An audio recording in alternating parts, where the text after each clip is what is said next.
আসসালাম।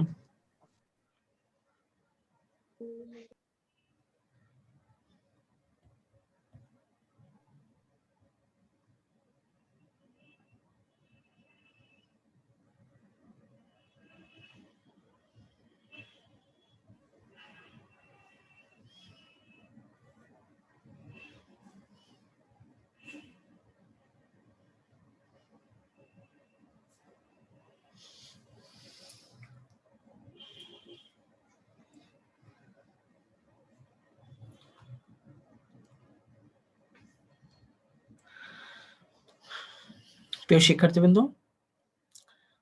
গত ক্লাসে তো আমি শেখাইছিলাম তোমাদেরকে বিন্যাসটা। আসলে আজকে শেখানোর কথা ছিল সমাবেশ। তো তোমরা এটা জানো যে তোমাদের সিলেবাসটা চেঞ্জ হয়েছে। তোমার সিলেবাসে বিন্যাস সমাবেশ নেই।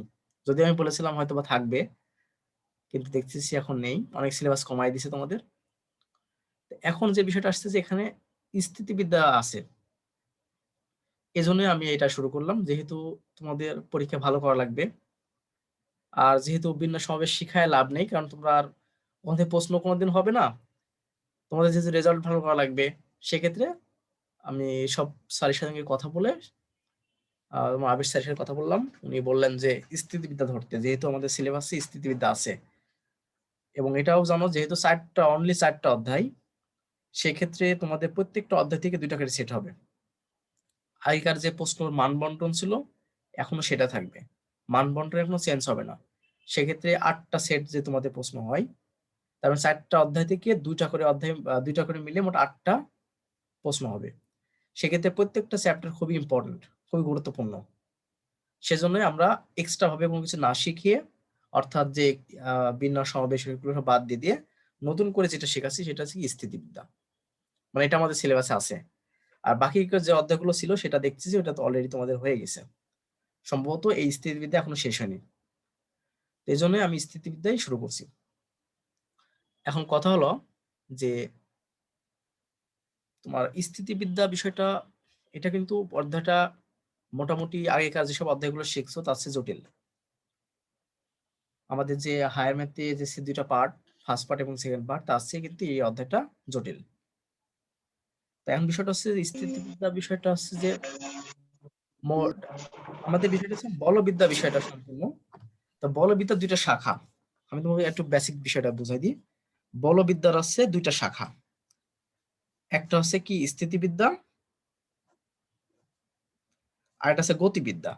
তো গতিবিদ্যাটা এখানে আবার সিলেবাসে নেই। তোমাদের যে এখন পরীক্ষা হবে সেই পরীক্ষাতে গতিবিদ্যাটা নেই। গতিবিদ্যার বাদ দেওয়ার কারণটা আছে, কারণটা হচ্ছে তোমরা অলরেডি যে ফিজিক্স পড়ছো, ফিজিক্সে কিন্তু গতিবিদ্যা বিষয়টা আছে।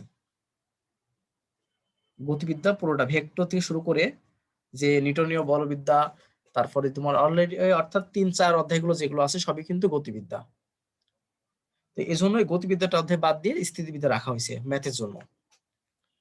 তো এখন বলবিদ্যার শাখাটা আছে। আর বলবিদ্যা থেকে সংজ্ঞাটা বুঝতে পারতেছো কি, যে বলবিদ্যা মানে যে যেই শাখায় আমরা বল সম্পর্কিত আলোচনা করব, বল সম্পর্কিত আলোচনা করব, সেটা হচ্ছে বলবিদ্যা, সহজ কথায় বলতে গেলে। অর্থাৎ একটা বস্তুর উপর বল প্রয়োগ করব, একটা গাড়ির উপর বল প্রয়োগ করব। এই যে বল প্রয়োগ করে যে বিদ্যাটা, যেই বিদ্যা শিখবো আমরা, সেই বিদ্যাটা আমি হচ্ছে বলবিদ্যা। আর বলবিদ্যা 2টা শাখা আমি বললাম, একটা স্থিতিবিদ্যা আর গতিবিদ্যা। স্থিতি শব্দের অর্থ তোমরা জানো, স্থিতি শব্দের অর্থ স্থির। অর্থাৎ আমরা যে স্থির বিষয় নিয়ে আলোচনা করব, স্থির কোনো বস্তু, কোনো বিষয় নিয়ে আলোচনা করব যে বিদ্যায়, বা তার উপর বল প্রয়োগ করে যে বিষয়টা আলোচনা করব, সেটা হচ্ছে স্থিতিবিদ্যা। আর গতিবিদ্যা যেটা ছিল সেটা হচ্ছে তোমার গতির উপর যে বল প্রয়োগ করি সেই বিষয়ে যে আলোচনা করা হয় সেটা হচ্ছে গতিবিদ্যা। তা আজকের টপিকসটা হচ্ছে কি স্থিতিবিদ্যা। তার মানে স্থির কোনো বিষয়ের ওপর আমরা এটা আলোচনা করব, বা যে বিষয়ে আমরা পড়লে স্থিতি, মানে অর্থাৎ যে কোনো বস্তুর উপর বল প্রয়োগ করবে সেই বস্তুর অবশ্যই হতে হবে কি স্থির, সেটা স্থিতিবিদ্যা। এখন কথা হলো যে এটার কাজ কোথায়। স্থিতিবিদ্যার প্রচুর কাজ আছে স্থিতিবিদ্যায়। যে আর্কিটেক্টের যে কাজগুলো, আর্কিটেকচারের যে বিষয়গুলো আছে সবগুলো কি স্থিতিবিদ্যার কাজ। তুমি খেয়াল করে বুঝবে যে মনে করো যে আমি যে একটা বিল্ডিং তৈরি করি, সেই বিল্ডিংটাই দেখা যাচ্ছে সেই বিল্ডিং তো স্থির। এখন অনেক সময় দেখা যায় ভূমিকম্প হয়, তো ভূমিকম্প হয়ে দেখা যায় অনেক সময় বিল্ডিংটা ধসে পড়ে যায়।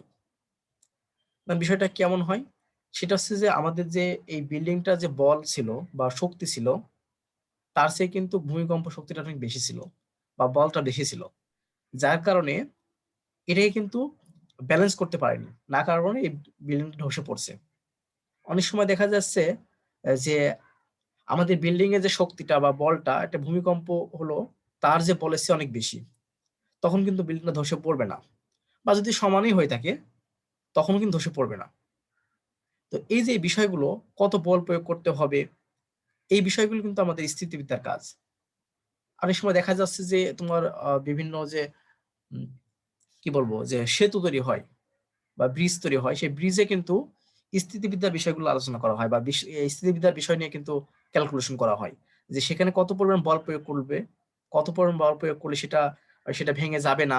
এই বিষয়গুলো নিয়ে কিন্তু আলোচনা করা হয় স্থিতিবিদ্যায়, বা এই বিষয় নিয়ে কিন্তু ওরা আর যারা আর্কিটেক্ট তারা কিন্তু মানে এই ক্যালকুলেশন গুলো করে।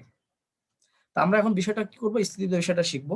বেসিক কিছু শিখালাম। এখন তোমাদের বিষয়টা হচ্ছে যে আমি এই অধ্যায়টা শুরু করার আগে, যেহেতু অধ্যায়গুলো অনেক ইম্পর্টেন্ট, খুবই আস্তে আস্তে করতে হবে বিষয়টা, এবং ধীরে ধীরে বিষয়গুলো সম্পর্কে একটা সম্যক ধারণা রাখতে হবে।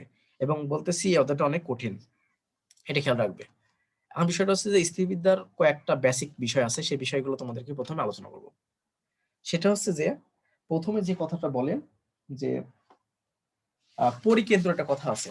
তোমরা অলরেডি হায়ার ম্যাথে শিখে আসছো। যখন তোমরা 9-10 হায়ার ম্যাথ পড়ে আসছো তখন কিন্তু পরিকেন্দ্র, অন্তকেন্দ্র, ভর কেন্দ্র, লম্ব কেন্দ্র, এই বিষয়গুলো তোমরা শিখছো। তারপর আমি এখানে একটু দেখাবো। প্রথমে যে বিষয়টা দেখাবো সেটা হচ্ছে অন্তকেন্দ্র। অন্তকেন্দ্র বিষয়টা কি, তাহলে প্রথম যে বিষয়টা শেখাবো, আরো অনেক কিছু আছে সংজ্ঞা, তোমরা অবশ্যই বই থেকে এটা পড়বা। তো যেটা শুরু করবো সেটা হচ্ছে অন্তকেন্দ্র। এই বিষয়টা আসলে কি, এখন খেয়াল করো। অন্তকেন্দ্র সংজ্ঞাটা না দিয়ে আমি সরাসরি আমি একটা চিত্র আঁকাই। মনে করো একটা ত্রিভুজ, একটা ত্রিভুজ, এই ত্রিভুজের এখানে একটা কোণ আছে, এখানে একটা কোণ আছে, এখানে একটা কোণ আছে। এখন এই কোণের সমদ্বিখণ্ডক, মানে আমি সমদ্বিখণ্ডক মানে যেটা সমান ভাগে ভাগ করবে। তো মনে করো এই কোণটাকে সমানভাবে ভাগ করলো এই রেখাটা, আবার এই কোণটাকে সমানভাবে ভাগ করলো এই রেখাটা, বা এই কোণকে সমানভাবে ভাগ করলো এই রেখাটা। আর কথা হচ্ছে যেই তিনটা সমদ্বিখণ্ডক মানে কোণের সমদ্বিখণ্ডক যে বিন্দুতে মিলিত হলো সেটাকে বলবো অন্তকেন্দ্র। এবং এর মাঝে একটা ত্রিভুজ অঙ্কন করা, যদিও এটা এমন হয়ে গেল, এরকম করে একটা ত্রিভুজ অঙ্কন করা যায়, সরি বৃত্ত অঙ্কন করা যায়, এরকম করে একটা বৃত্ত অঙ্কন করা যায়। এখন বৃত্তের যে মাঝখানে যে কেন্দ্রটা উৎপন্ন হলো, এই কেন্দ্রটাকে বলবো কি অন্তকেন্দ্র, অন্তকেন্দ্র। তাহলে দেখো প্রিয় শিক্ষার্থীবৃন্দদের কি বললাম, আমরা যদি একটা ত্রিভুজ নিই, সেই ত্রিভুজের যদি তিনটা যে কোণ ছিল, একটা দুইটা তিনটা, এই তিনটা কোণের সমদ্বিখণ্ডক ত্রয় যে বিন্দুতে মিলিত হয় সেই বিন্দুটাকে বলবো কি অন্তকেন্দ্র। তাহলে আমরা এখানে কি বলতেছি যে একটা ত্রিভুজের সমদ্বিখণ্ডক দ্বয়ের কোণ, মানে কোণ যে আমরা সমদ্বিখণ্ডক কোণ নিব, এই যে একটা কোণ নিলাম, এখান থেকে একটা কোণ আঁকলাম, মানে কোণের মাঝখান দিয়ে একটা রেখা টানলাম, এই একটা রেখা টানলাম, আর এখানে বলা হয় সমদ্বিখণ্ডক। সমদ্বিখণ্ডক অর্থাৎ ওই রেখাটা, একে বলে সমদ্বিখণ্ডক, এই রেখাটা এই কোণটাকে সমানভাবে ভাগ করছে, এই কোণটাকে সমানভাবে ভাগ করছে, এই কোণটাকে সমানভাবে ভাগ করছে। এখন এই তিনটা কোণকে সমানভাবে ভাগ করার পর যে বিন্দু মিলিত হলো সেই বিন্দুটাকে বলবো কি অন্তকেন্দ্র। এখন তোমরা যে বিষয়টা জানো সেটা তো অন্তকেন্দ্র গেল। ভর কেন্দ্র বিষয়টা জানো, ভর কেন্দ্রটা কি আসলে, এটা অনেক সোজা। ভর কেন্দ্রটা হচ্ছে যে একটা ত্রিভুজ যদি তুমি নাও, একটা ত্রিভুজ নিলাম, তো তুমি জানো যে এখানে মধ্যমা কাকে বলে। মধ্যমাটা হচ্ছে কোন ত্রিভুজের শীর্ষবিন্দু হতে, শীর্ষবিন্দু তো এটা, এটা এটা শীর্ষবিন্দু হতে বিপরীত বাহুর ওপর, বিপরীত বাহু অবশ্যই এটা, একটা রেখা টানলে সেই রেখাটা যদি ওই বাহুকে সমান ভাগে ভাগ করে, এই যে দেখো প্রিয় শিক্ষার্থীবৃন্দ, আমরা কিন্তু কি বলছি, ভর কেন্দ্রটা কি, যে একটা ত্রিভুজের শীর্ষবিন্দু হতে বিপরীত বাহুর উপরে একটা রেখা টানলে সেই রেখাটা যদি ওই বাহুটাকে মানে এই বাহুটাকে সমান ভাগে ভাগ করে, তখন আমরা এই বাহুটাকে বলে কি মধ্যমা, এই বাহুটাকে বলি মধ্যমা। এখন বিষয়টা হচ্ছে এরকম মধ্যমা তাহলে আমরা এখানেও পাবো, কারণ এই যে এটা শীর্ষবিন্দু আর শীর্ষবিন্দু বিপরীত বাহু এটা। তাহলে এইভাবে আমি যদি একটা সমানভাবে ভাগ করে একটা রেখা টানি, তেমন ভাবে আবার যদি আমি এই বিন্দু, এটা শীর্ষবিন্দু আর এটা হচ্ছে আমাদের কি একটা বিপরীত বাহু, তার উপর যদি আবার একটা রেখা টানি, তাহলে এই প্রত্যেকটা রেখাটাকে মানে এগুলোকে বলা কি মধ্যমা। মধ্যমা কেন বলতেছি? মধ্যমা বলতেছি যে কারণ হচ্ছে এটা ত্রিভুজের শীর্ষবিন্দু হতে বিপরীত যে বাহুটা আছে, সে বিপরীত বাহুটাকে এই মধ্যমাটা বা এই রেখাটা সমানভাগে ভাগ করছে। এই রেখাটাকে এই পাশে যা এই পাশেও তাই, অর্থাৎ সমান ভাগে ভাগ করছে। সমান ভাগে ভাগ করার কারণে এই রেখাটাকে বলতেছি কি মধ্যমা। এখন তিনটা মধ্যমা যে বিন্দুতে মিলিত হবে সেই বিন্দুটাকে বলবো কি আমরা ভর কেন্দ্র। তিনটা মধ্যমা যে বিন্দুতে মিলিত হবে সেটাকে বলবো আমরা কি ভর কেন্দ্র। এবং এই ভর কেন্দ্রটাকে আমরা জি দ্বারা প্রকাশ করি। জি দ্বারা প্রকাশ করি। কথা হচ্ছে এখানে একটা মজার কথা আছে, সেটা হচ্ছে যে এই ভর কেন্দ্রটা প্রত্যেক মধ্যমাকে 2:1 অনুপাতে অন্তর্বিভক্ত করে, অর্থাৎ এক পাশে দুই অংশ আর এক পাশে এক অংশ ভাগে ভাগ করে। আমি যদি এটাকে দুই অংশ বলি, এই পাশে আছে এক অংশ, তারপর আমরা কি বুঝলাম এখানে? বুঝলাম যে প্রত্যেকটা মধ্যমাকে, প্রত্যেকটা মানে ভরকেন্দ্র প্রত্যেকটা মধ্যমাকে 2:1 অনুপাতে অন্তর্বিভক্ত করে, অর্থাৎ এক পাশে দুই অংশ আর আরেক পাশে এক অংশ ভাগে ভাগ করে। এটা হচ্ছে ভরকেন্দ্রের কাজ। আর ভরকেন্দ্র সংখ্যাটা কি? তিনটা মধ্যমা যে বিন্দুতে মিলিত হবে সেই বিন্দুটাকে বলবো কি ভরকেন্দ্র। প্রিয় শিক্ষার্থীবৃন্দ, তার মানে কি প্রথমটা ছিল অন্তকেন্দ্র, এটা হচ্ছে ভরকেন্দ্র। এখন হচ্ছে আরেকটা বিষয় আছে লম্ব কেন্দ্র। এর আমরা দেখাবো কি লম্ব কেন্দ্র। দেখো লম্ব কেন্দ্রটা কি? লম্ব কেন্দ্রটা হচ্ছে যে এমন করে একটা ত্রিভুজ নিলাম, সবই ত্রিভুজ নিয়ে কাজ। এই ত্রিভুজটার দেখো আগেরটার সাথে পার্থক্যটা কি? এটার আগেরটা ছিল যে শীর্ষবিন্দু হতে বিপরীত বাহুর যে রেখাটা আনলাম সেই রেখাটা এই বিপরীত বাহুকে সমান ভাগে ভাগ করছে। আর লম্ব কেন্দ্রের বিষয়টা হচ্ছে কি, যে শীর্ষবিন্দু হতে বিপরীত বাহুর উপর লম্ব, বিপরীত বাহুর উপর লম্ব টানবো, অর্থাৎ এখানে 90 ডিগ্রি কোণ উৎপন্ন হবে। তাহলে এখানে পার্থক্যটা কি দেখো, আমি বলতেছি এবিসি একটা ত্রিভুজ নিলাম, সেই ত্রিভুজের শীর্ষবিন্দু হতে বিপরীত বাহুর উপর যে অঙ্কিত লম্বটা টানলাম, অর্থাৎ এদের অ্যাঙ্গেল কিন্তু 90 ডিগ্রি। তার মানে এর পার্থক্যটা হচ্ছে এখানে কিন্তু এই রেখাটা সমান ভাগে ভাগ করছিল, মানে এই পাশে যা হয়েছিল এই পাশে তাই হয়েছিল। এর সাথে এটা পার্থক্য যে এটা কিন্তু সমান ভাগ করবে না, অনেক সময় হতে পারে কিন্তু ভাগ করবে না। কথাটা হচ্ছে যে বিপরীত শীর্ষবিন্দুতে বিপরীত বাহুর উপর অঙ্কিত একটা লম্ব টানতে হবে। এখন এই যে লম্ব টানলাম, এরকম ভাবে এই শীর্ষবিন্দু হতে এই রেখার উপর লম্ব টানবো, এই যে লম্ব টানলাম, মনে করো যে এটার নাম হচ্ছে 90 ডিগ্রি সব মান। আবার এর উপরেও লম্ব টানলাম। এখন কথা হচ্ছে যে এই যে লম্ব টানার ফলে তিনটা রেখা একটা বিন্দুতে মিলিত হলো। এই যে বিন্দুটা মিলিত হলো সেই বিন্দুটাকে নাম বলবো কি লম্ব কেন্দ্র। এটাকে নাম বলবো কি লম্ব কেন্দ্র।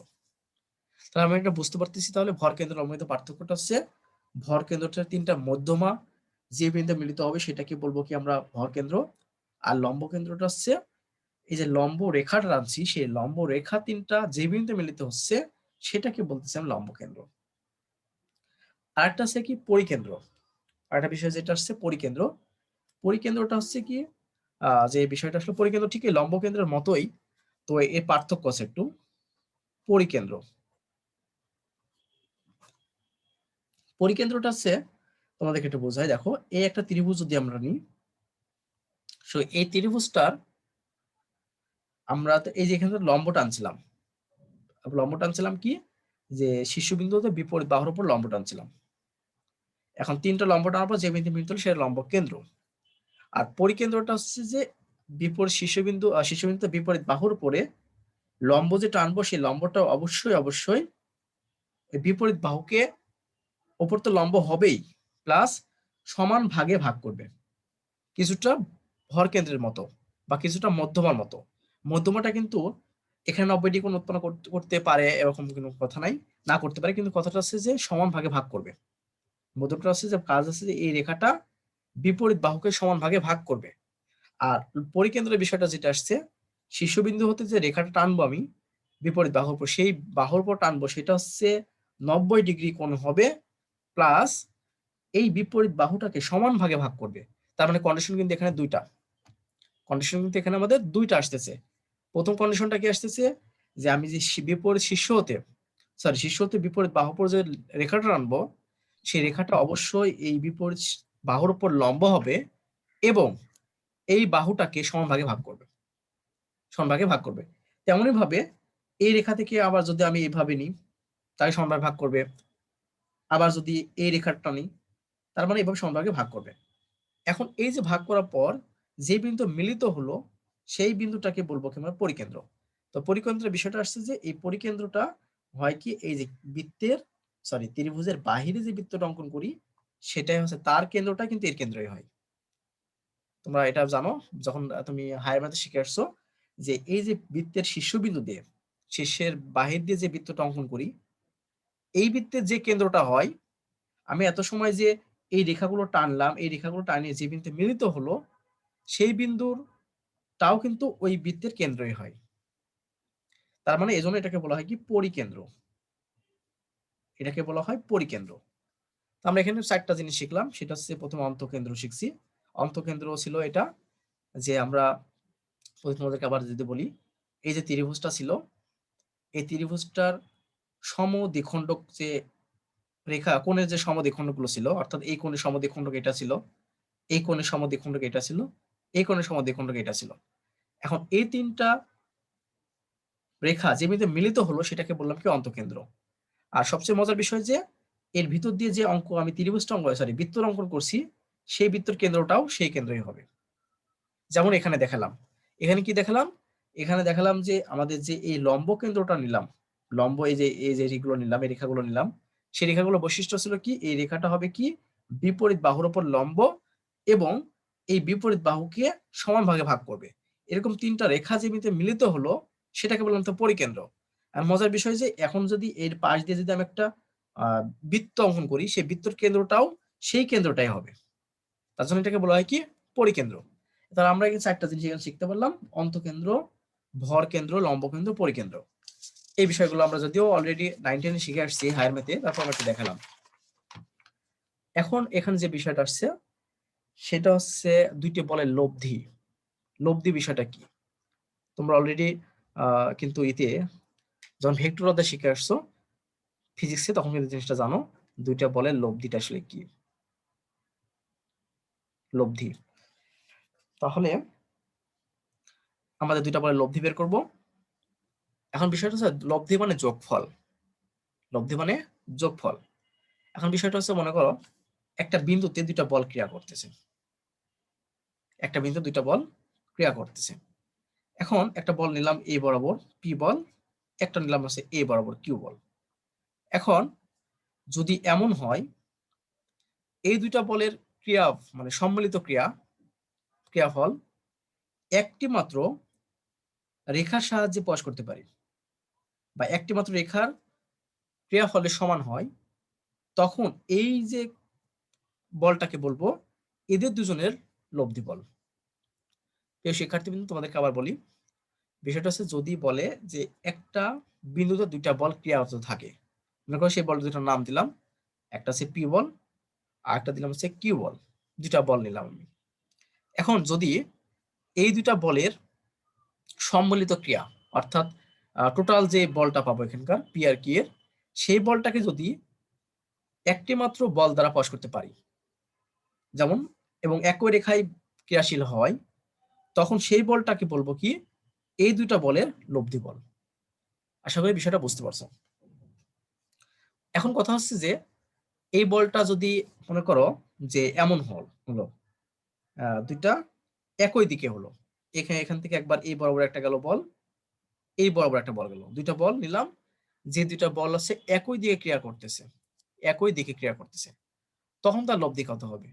যদি একই দিকে ক্রিয়া করে তার লব্ধি হবে, তখন আর ইকুয়াল টু আমরা লিখতে পারি যে পি প্লাস কিউ, এটা আমরা লিখবো। এবং এই বলটার দিক হবে, মানে লব্ধি বলটার দিক হবে এই দুইটা বলের যে দিক সেদিকে। তাহলে আমরা এখানে দেখতে পাচ্ছি যে আমরা বলতে পারতেছি এখানে যে দুইটা বল যদি একটা বিন্দুতে ক্রিয়াশীল হয়, এবং একই দিকে ক্রিয়াশীল হয়, সেক্ষেত্রে আমাদের লব্ধি বলটা হবে কি তাদের যোগফল এবং তার দিকটা হবে এই দুটো বল যেদিকে ক্রিয়া করতেছে সেদিকে। এখন কথা হচ্ছে যদি এমন হয় যে দুটা বল বিপরীত দিকে ক্রিয়া করতেছে, মনে করো একটা হচ্ছে এদিকে ক্রিয়া করতেছে আর একটা এদিকে ক্রিয়া করতেছে, দুইটা বল দুই দিকে ক্রিয়া করতেছে। এখন এক্ষেত্রে দুইটা ঘটনা ঘটে। সেক্ষেত্রে এটা হয় এদের লব্ধি বলটা হবে কি, দুইটা ঘটনা ঘটবে, পি মাইনাস কিউ, যদি পিটা কিউ এর চেয়ে বড় হয়, পিটা কিউ এর চেয়ে বড় হয়, লব্ধির না দিলে হয়। তার মানে যদি দুইটা বল দুই দিকে ক্রিয়াশীল হয়, তাহলে হবে কি এই দুইটা বলের লব্ধিটা হবে কি বিয়োগ ফলের সমান, যদি বিপরীত দিকে ক্রিয়াশীল হয়। তার মানে আমরা এখানে দেখতে পাচ্ছি যে বিপরীত দিকে ক্রিয়াশীল হলে সেক্ষেত্রে এটা হবে। এবং এখানে দুইটা ঘটনা ঘটে যেটা বললাম, সেটা যদি পি বলটা যদি বড় হয় আর কিউ বলটা ছোট হয়, সেক্ষেত্রে বিয়োগ ফলটা হবে এরকম, লব্ধিটা এরকম হবে পি মাইনাস কিউ। আবার এমন যদি হয় যে এটা হতে পারে, সেক্ষেত্রে কি হবে, কিউটা বড় হতে হবে পি এর। তার আমরা এখানে দেখতেছি যে যদি দুটো বল একই দিকে বিপরীত দিকে ক্রিয়াশীল হয়, তাহলে সেক্ষেত্রে তার লব্ধি বলটা হবে পি মাইনাস কিউ, যদি পিটা কিউ এর চেয়ে বড় হয়, আর লব্ধি বলটা হবে কিউ মাইনাস পি যদি কিউটা বড় হয়। এখন দিকটা কোন দিকে হবে, এখানে যেমন বলছিলাম দুইটা বল যদি একই দিকে ক্রিয়াশীল হয়, সেক্ষেত্রে তাদের লব্ধিটা হবে পি প্লাস কিউ এবং দিকটা হবে যে দুইটা বল যেদিকে ক্রিয়া করতেছে সেদিকে। এখন বিষয়টা হচ্ছে এখানে কি হবে, এখানে তো দুইটা বল বিপরীত দিকে ক্রিয়াশীল হচ্ছে, সেক্ষেত্রে এই লব্ধি তো বের করলাম যে পি মাইনাস কিউ, যদি পিটা কিউ এর চেয়ে বড় হয় আর এটা হয়। এখন কথা হচ্ছে এই ক্ষেত্রে দিকটা হবে যে বলটা সবচেয়ে বৃহৎ মানে বড় বল তার দিকে। একই ক্ষেত্রে এই দুটা ক্ষেত্রে একই বিষয়, তার মানে এই ক্ষেত্রে হবে কি এর দিকটা হবে লব্ধির দিকটা হবে কি পি এর দিকে, আর এই ক্ষেত্রে হবে কি লব্ধির দিকটা হবে কি কিউ এর দিকে। এটাই আমাদের ছিল দুইটা বলের লব্ধির বিষয়টা। এখন বিষয়টা হচ্ছে যদি মনে করো দুইটা বল, তো আমি এখানে সেই দুইটা শেখালাম, দুইটা বল একই দিকে ক্রিয়াশীল হতে পারে, বিপরীত দিকে ক্রিয়াশীল হতে পারে।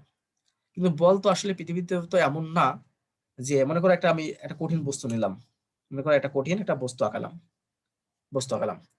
এখন এই বস্তুর উপর যে এমন যে আমি একটা বল প্রয়োগ করব, শুধু যে একদিক থেকে বল প্রয়োগ করবো তা তো না, বা বিপরীত দিক থেকে বল প্রয়োগ করবো তা তো না। এই মনে করো বল প্রয়োগ করতেছি, মনে করো বল প্রয়োগ, এখানে একটা পি বল প্রয়োগ করলাম, এটা কিউ বল প্রয়োগ করলাম এই বস্তুটার উপরে, এটা কঠিন বস্তু।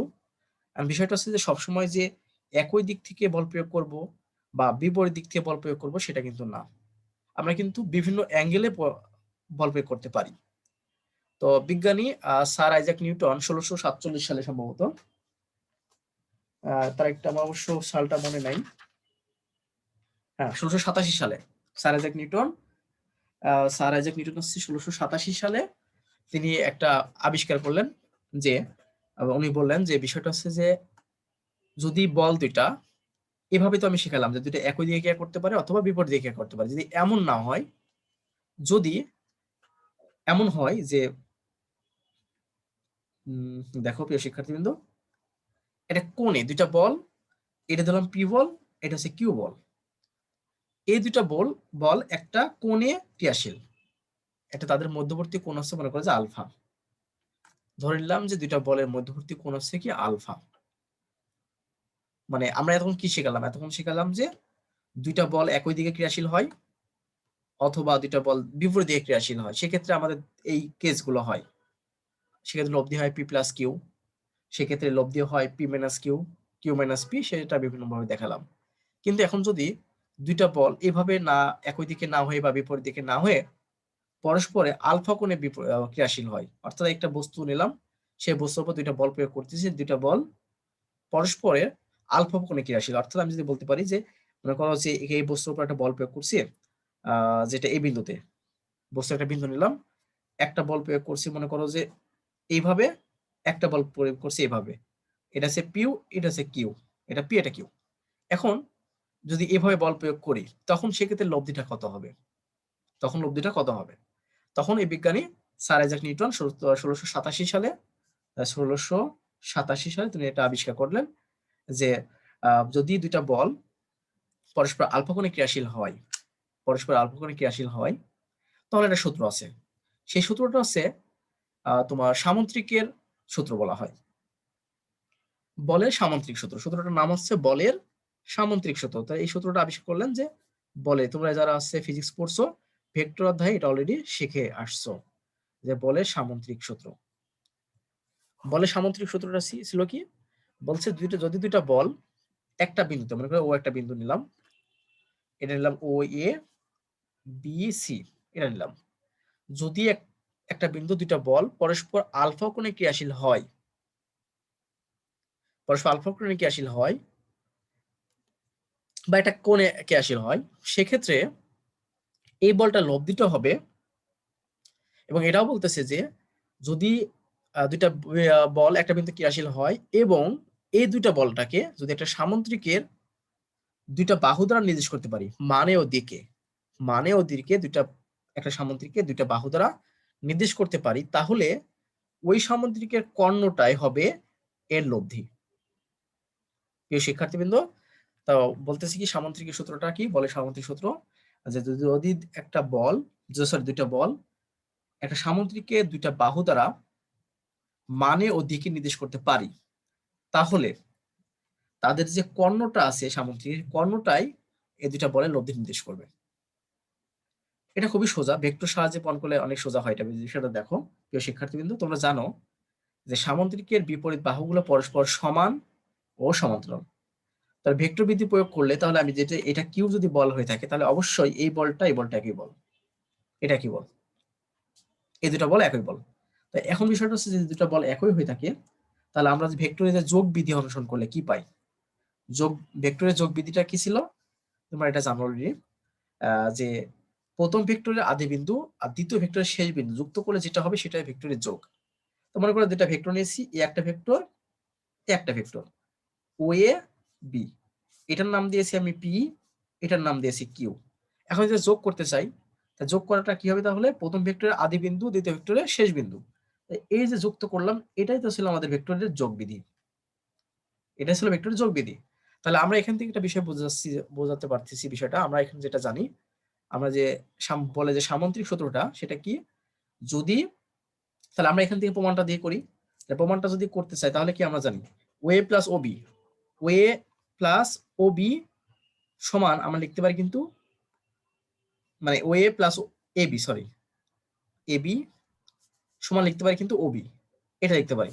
এখন ও এর মানটা কত দেখো, ও এর মানটা পি ভেক্টর আর এবির মানটা আছে কিউ ভেক্টর, তাহলে ক্যালকুলেশন করলে ওবি মানে কি হবে আর ভেক্টর, তাহলে আর সমান লিখতে পারি কি পি প্লাস কিউ, অর্থাৎ কিন্তু এই আরটাই কিন্তু কর্ণ নির্দেশ করতেছে।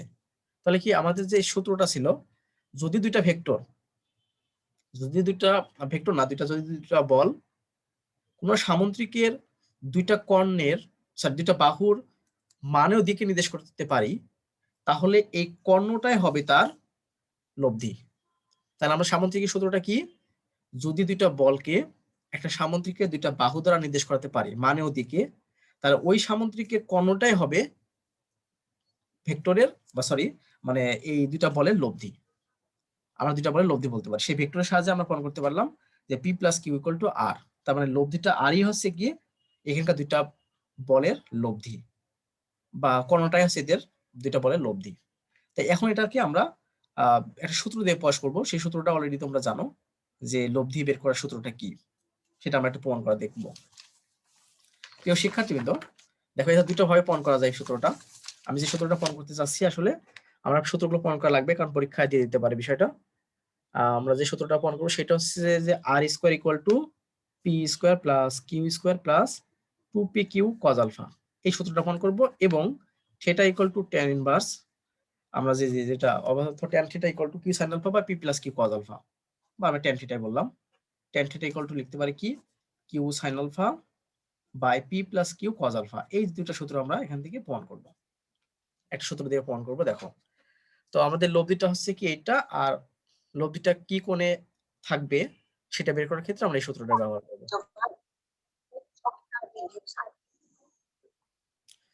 এখন অবনী কিছু বলতেছিলা, কথা আসতেছে না। দেখো প্রিয় শিক্ষার্থীবৃন্দ, আমরা যে দুইটা মনে করো এই বিন্দুতে দুইটা বল ক্রিয়াশীল, এই বিন্দু দুইটা বল ক্রিয়াশীল, একটা বল নিলাম আমরা এই বরাবর পি বল, একটা নিলাম হচ্ছে এই বরাবর কিউ বল। তো এখন এটাকে একটা সামন্তিক তৈরি করলাম। এখন আমরা বলতেছি যে এই দুইটা বল পরস্পরের সাথে আলফা কোণে ক্রিয়াশীল, দুইটা বল পরস্পরের সাথে আলফা কোণে ক্রিয়াশীল। তাহলে আমি আবার বলতেছি এই যে লব্ধিটা আর, যেটা বলতেছি মনে করতেছি যে সেটা আর পি বলের সাথে থিটা কোণ উৎপন্ন করছে।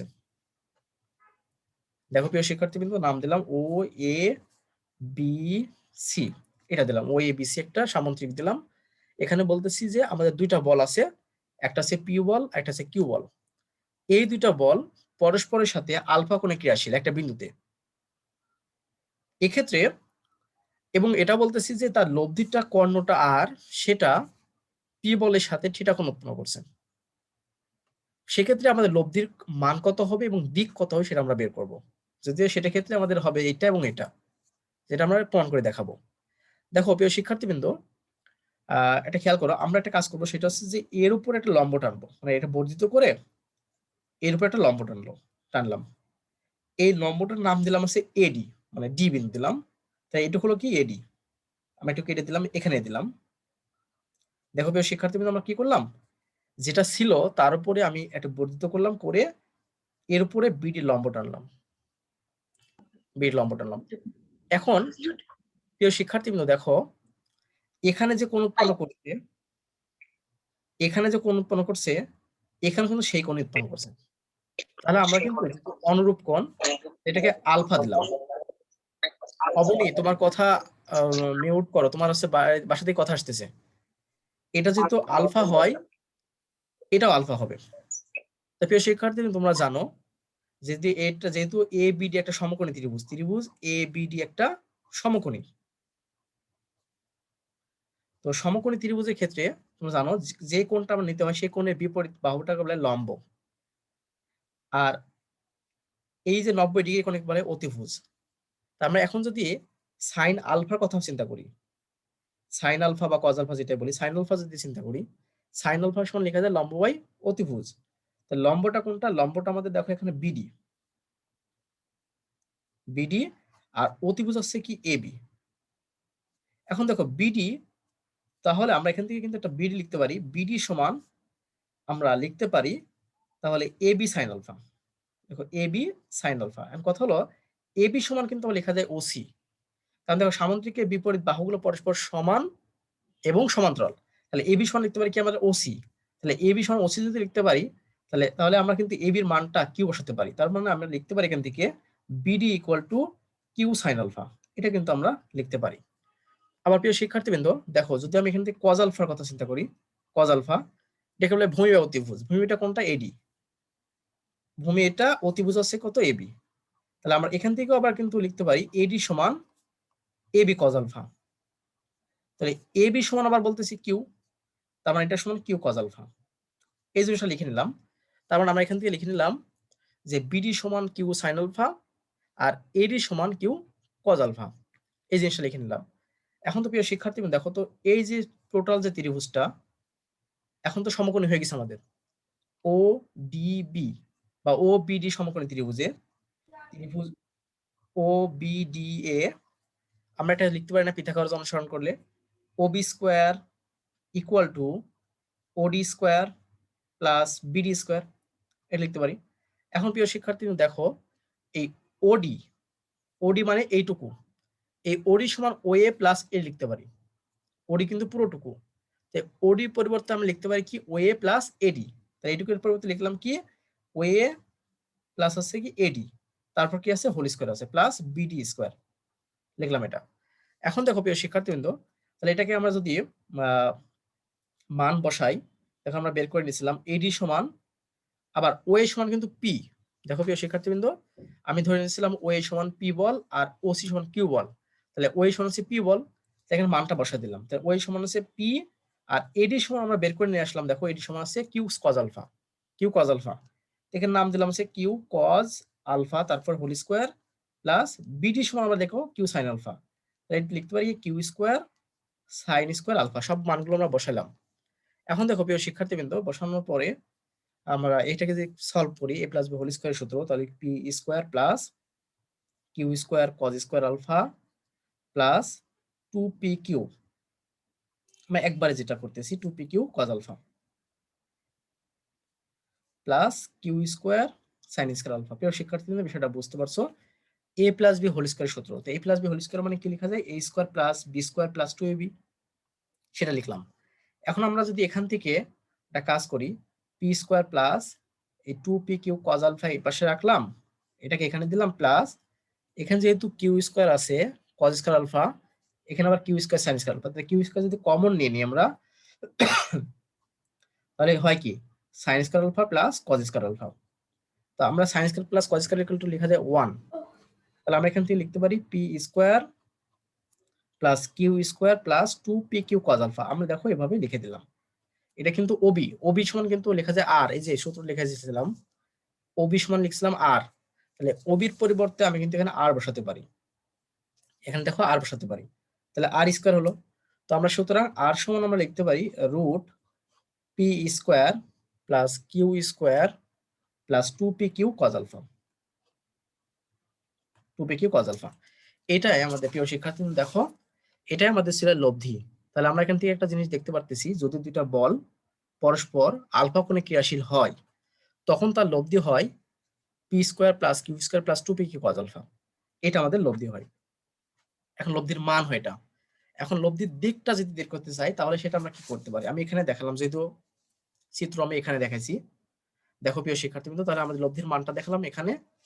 আর লব্ধির যে দিক দেখাতে চাই, তাহলে আমরা কি জানি? ট্যান থিটা সমান কি লিখতে পারি? ট্যান থিটা সমান জানি কি লম্ব বাই ভূমি। তো দেখো লম্বটা হচ্ছে বিডি আর ভূমিটা হচ্ছে কি ওডি, তাই এখান থেকে আমি লিখতে পারি বিডি বাই আছে ওডি। প্রিয় শিক্ষার্থীবৃন্দ দেখো, যদি বুঝতে না পারো, আমরা জানি কি ট্যান থিটা সমান লম্ব বাই ভূমি, লম্বটা হচ্ছে কি এই যে বিডি, যদি ও বিডি সমকোণী ত্রিভুজ নিতে চাই, বিডি বাই আছে কত? ওডি। এখন বিডি সমান কি লিখলাম? বিডি সমান লিখলাম আছে কিউ সাইন আলফা, আর ওডি সমান লিখলাম কি? ওডি সমান লিখলাম ওএ প্লাস এডি, মানে P plus Q cos alpha. দেখো প্রিয় শিক্ষার্থীবৃন্দ, দেখো এই বিডি সমান আমরা লিখে নিয়ে আসলাম কিউ সাইন আলফা, এখানে কিউ সাইন আলফা বসাই দিলাম বাই ওডি সমান, দেখো এই যে ওডি সমান আমরা লিখতে পারি কি ওএ প্লাস এডি, ও এর মানটা দেখো পি আর এডি মানে কিউ সাইন কজ আলফা, তাহলে আমরা বুঝতে পারতেছি ওডি সমান আমরা লিখতে পারবো এই টার্মটুকু। তার নিচে ওডি সমান লিখলাম কি P plus Q cos alpha. দেখো প্রিয় শিক্ষার্থীবৃন্দ, আমরা এখান থেকে দেখতে, সুতরাং ট্যান থিটা সমান আমরা এটা পেলাম। তার মানে আমার এখানে যে বিষয়টা ছিল সেই বিষয়টা হচ্ছে যে আমরা এখান থেকে দুইটা জিনিস দেখতে পারলাম, একটা বিষয় এবং একটা বিষয়। দেখো এই যে এখানে একটা বিষয়, তো এটা কি ছিল? এখানে কি আসবে, কিভাবে আসবে প্রশ্নটা? সেটা ছিল যে আমাদের দুইটা, যদি দুইটা বল একটা বিন্দুতে পরস্পর আলফা কোণে ক্রিয়াশীল হয়, দুইটা বল আমরা এখানে যেটা দেখলাম, দুইটা বল যদি একটা বিন্দুতে পরস্পর আলফা কোণে ক্রিয়াশীল হয়, সেক্ষেত্রে আমার লব্ধির মানটা হবে R equal to root P square plus Q square plus 2p Q cos alpha, আর দিকটা হবে, লব্ধির দিকটা হবে Q sine alpha by P plus Q cos alpha. এই দুটো সূত্র খুবই ইম্পর্টেন্ট এবং এই সূত্রতে প্রচুর অঙ্ক হবে। তাই আমরা এখান থেকে দুইটা জিনিস সূত্রটা দেখতে পারলাম। তো প্রিয় শিক্ষার্থীবৃন্দ, এই প্রমাণটা তোমরা অবশ্যই করে রাখবা, এটা ভেক্টর পদ্ধতিতে প্রমাণ করা যায়। তোমরা যেটা প্রসেস মনের ভালো লাগে সেটা প্রমাণ করবা, এবং যেহেতু তোমাদের এক্স এই সেট থেকেই, মানে এই অধ্যায় থেকে দুইটা সেট প্রশ্ন হবে, সেক্ষেত্রে এই সূত্রগুলো খুবই ইম্পর্টেন্ট। তো তোমরা সূত্রগুলো আবার প্রতিপাদন করা শিখবে। তো এখন বিষয়টা হচ্ছে এই সূত্রটা শেখালাম, আগামী দিন